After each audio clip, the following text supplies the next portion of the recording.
Tapatan naman ng mga meeting de avance ang nasaksihan sa Cavite. Buong puwersa sa kawit ang Lakas Magdalo Coalition, kasabay ng malaki ang kampanya naman ng Liberal Party sa Imus. Saksi si Maris Umali. Sinulat ni Governor John Vic Remulla ang gabing ito para manawagan sa mga kapwa Caviteño na bigyan siyang muli ng panibagong termino. Kasama niya sa panawagan si Joel Revilla na nakatiket niya bilang kandidato sa pagkabisig gobernador. Sobrang kami excited. Our surveys came out and we're very comfortable.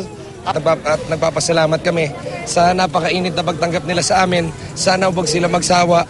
Bukod sa kanila at iba pang kandidato, may mascot na robot ding nag-ikot para naman umaliw sa mga Caviteño.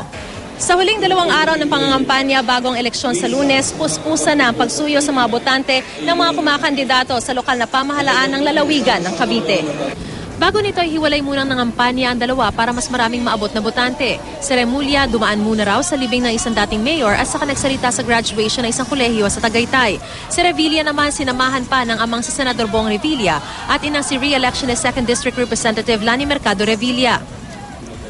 Hindi naman nagpahuli at may kasabay ding meeting de avance sa Imus Cavite ang kandidato sa pagkagobernador ng Liberal Party na si Ayong Maliksi. Bukod sa talumpati, inaliw ng Ayong Maliksi mascot ang mga tao na humataw pa sa sayaw.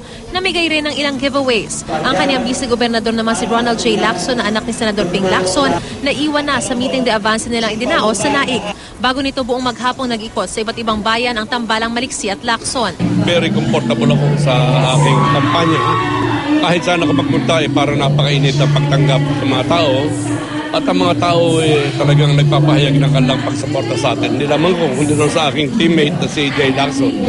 Bukod sa kanila, tumatakbong muli sa pagka-vice-gobernador ang independent na si Recto Cantimbuhan. Mula sa Cavite, ako si Maris Umali, ang inyong saksi.